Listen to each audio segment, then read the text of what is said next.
Bismillahirrahmanirrahim. Elhamdülillahi Rabbil alemin. Vessalatu vesselamu ala Resulina Muhammedin ve ala alihi ve sahbihi ecma'in.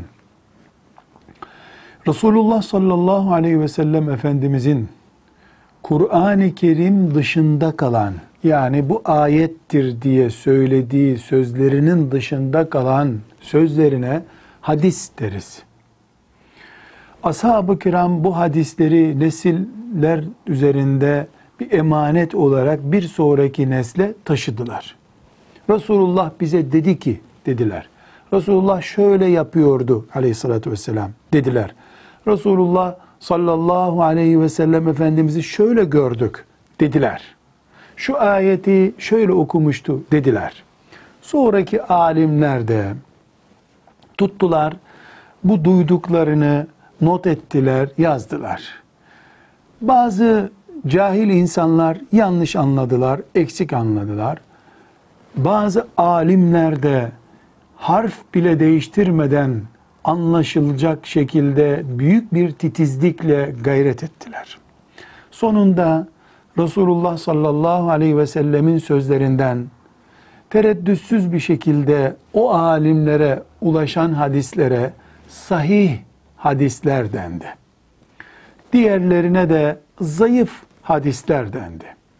Bazı alimler bu sahih denen hadisleri toplayacak bir çalışma yaptılar. Ülke ülke, yaz kış demeden, yazdı, geceydi, gündüzdü ayrımı yapmadan gayret ettiler, kitaplar yazdılar. İlk kitabı ya da bu alandaki en büyük çalışmayı Muhammed bin İsmail el-Bukhari isimli zat yaptı. Onun kitabına da Sahih-i Bukhari dendi ki o isimle meşhur bir kitaptır. Yine onun da talebelerinden biri olan Müslim bin el-Haccac el-Kuşeyri isimli zat. Bunlar hep 3. asrın, yani Peygamber sallallahu aleyhi ve sellem'den sonraki 3. asrın insanlarılar. Resulullah sallallahu aleyhi ve sellemin hadisleri arasında Müslim bin Haccac el-Kuşeyri büyük bir toplama faaliyetine girişti. 7.000'den fazla hadisi şerifi bir kitapta topladı. Hocası Buhari'nin de kitabı aynı rakamlara bali bir hadis toplamıştı. Sonra Müslim diye bildiğimiz, Sahih-i Müslim olarak bildiğimiz o hadisi şerifleri toplayan kitap ortaya çıktı. Hicretin 3. asrından beri bu Sahih-i Müslim isimli kitap ve onun da bir öncesinde olan Sahih-i Bukhari büyük alimlerin ders kitabı oldu, ilim kaynağı oldu.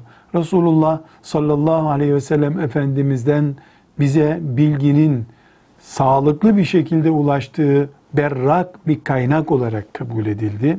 Üzerine şerhler yazıldı, büyük çalışmalar yapıldı. Mevcut elimizdeki en güvenli hadis kitaplarının ikincisi Sahih-i Müslim dediğimiz bu kitaptır.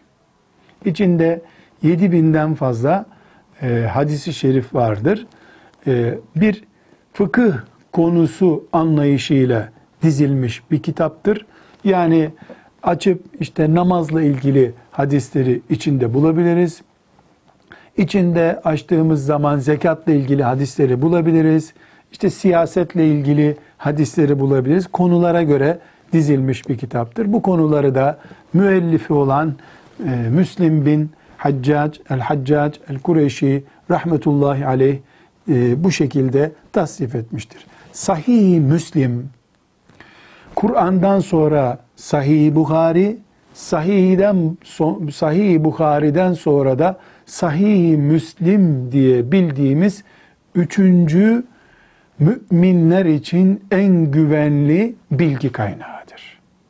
Bu şekilde 1000 küsür seneden beri inanıyor müminler, amel ediyor. Bu kitaptan elde edilen bilgiler müminler için böyle demişti Resulullah diye sallallahu aleyhi ve sellem güven kaynağı oluşturuyor. Ve sallallahu ve sellem ala seyyidina Muhammed ve ala alihi ve sahbihi ecma'in velhamdülillahi rabbil alemin.